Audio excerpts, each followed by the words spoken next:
In the land of the Queen, it was announced that a gift would be made from gold and jewels. No matter the cost, it must be a magnificent gift, they said. To the Queen, Suleiman was a powerful and scary man, and only a very valuable gift might please him. Their future depended on his mercy. The artists of the kingdom began working day and night to make this special gift. They used many valuable materials. Finally, the gift was ready. It was a golden tray.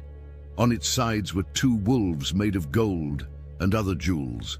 When Queen Balqis saw this beautiful and expensive gift, she was pleased. She ordered her messengers to prepare and carry it to Suleiman. She also sent one of her army commanders to learn more about Suleiman's military power. She said to her messengers, "Find out what Suleiman really wants from us and how strong his army is."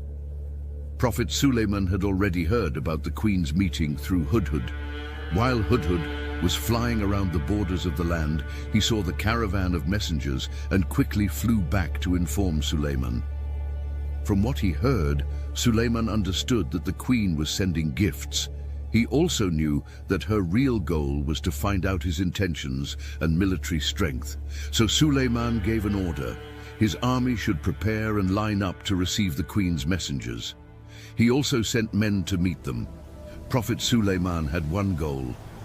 "I want them to feel defeated before they even meet me." The messengers from Queen Balqis suddenly came upon a great army. They started counting the soldiers and writing down what kinds of creatures made up the army. To their surprise, the messengers saw that Suleiman's army was made up not only of people but also lions, tigers, elephants, birds, and other animals. They also saw that the army could travel from one place to another using the wind. Their eyes widened and their mouths fell open in shock. This army was unlike anything they had ever seen, magnificent and terrifying. It was clear they could never fight against such a force. When they noticed that some weapons could move on their own, their fear grew even more. They looked at each other and asked in panic, "What is this?" The officer who was showing them around answered calmly, "This is just a small group of jinn soldiers doing their morning training." The messengers were shocked and became even more eager to meet Suleiman, but Prophet Suleiman refused to meet them directly. Instead, he sent one of his commanders to speak with them. The officer invited them to lunch at Suleiman's palace. As the messengers looked around, they felt embarrassed about the gifts they had brought. Compared to the glory and power of Suleiman's kingdom, their gifts seemed small and unimportant. Still, they handed over the gifts with hesitation and shame. The officer took the gifts into Suleiman's room, but a few minutes later, he came back holding the gifts again. He placed them on the table and said that Prophet Suleiman had refused them. Then he delivered Suleiman's message. "Do you think you can impress me with wealth? What Allah has given me is better than what He has given you. Take back your gifts. If I come to you with a force you cannot imagine, I will drive you out of your cities in humiliation." The messengers were afraid. One of them asked the officer, "What does Suleiman want from us? Please explain clearly so we can tell the Queen." The officer replied, "Suleiman wants only one thing, for your Queen and your people to submit to him." They understood this message was about peace, but also a clear warning. So the messengers returned to Queen Balqis to deliver Suleiman's words.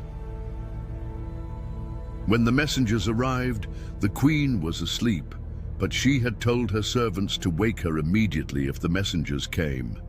So, even though they didn't want to disturb her, they woke her up.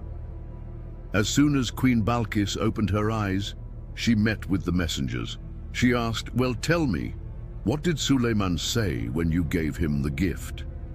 But the messengers explained that they did not meet Suleiman.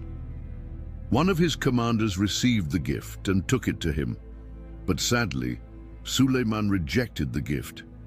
"He sent it back to us," they said. They also delivered Suleiman's full message. Hearing this, the Queen lowered her head and began to think. Suleiman had not accepted her gift or her messengers. She continued to ask her men questions, and they told her everything they had seen. She understood that Suleiman would only accept one thing, that she submit to him. The messengers also described the strength of Suleiman's army. When the queen heard that his army included animals and jinn, she realized how serious the situation was. If she chose to fight him, it could mean losing everything she had. Now there was only one option left, to try and convince Suleiman through other means. As she looked at the gift that had been rejected, she thought deeply about what to do. Then she decided to gather both her royal council and war advisors. Would two great kingdoms go to war? The coming meeting would be very important. At the same time, Prophet Suleiman was holding a meeting in his own city. His council included ministers, commanders, war experts, and scholars. Two lion guards stood nearby to protect the gathering. The hudhud bird was also there, ready to report. Suleiman opened the meeting. "I praise Allah for all the wealth and power He has given us." Although he was very angry inside, he did not show his anger on the outside. He continued, "How can it be that while we are alive, carrying the banner of Tawheed, there are still people who worship the sun? This is a failure and a shame for us." Suleiman was not ruling for his own glory, but for Allah's kingdom. That's why he felt both anger and responsibility. Then the army commander stood up with his sword in hand and said, "Just give the order, and I will destroy the throne of the Queen of Saba and her people who deny Allah." But Suleiman replied, "I do not prefer violence. We must find another way. I hope the Queen will come here to meet me. But before she arrives, who among you can bring her throne here?" One of the jinn said, "I can bring it before you even stand up. You know how strong I am." But then a scholar, someone who had been given special knowledge by Allah, Ilm al-Ladun, spoke and said, "I can bring it to you before you even blink your eye." As soon as Suleiman accepted this offer, the throne of Queen Balqis suddenly appeared in front of him. It was like teleportation, something no human had ever done before. Everyone was shocked. The throne was large and majestic. Everyone stared at it, lost in thought. A hudhud was there too, trying to understand what had just happened. Meanwhile, in the city of Saba, both the royal and war councils had gathered. Queen Balqis led the meeting. Everyone in the room looked pale and shocked. The queen spoke in a tired voice. "Today, we face a very difficult situation. Suleiman wants us to surrender to him. He is threatening to destroy our strength. I ask you to help me find a solution." The advisors agreed that perhaps only the queen herself could go to Suleiman and offer him even greater gifts. Maybe that would lead to peace. But they also said, if he refuses these gifts too, then war will be our only option. And this war could erase us from history. Everyone saw Queen Balqis as their last hope. So, the queen decided to take a risk and go to Suleiman's palace in person. Preparations began. New, more beautiful and expensive gifts were planned for him.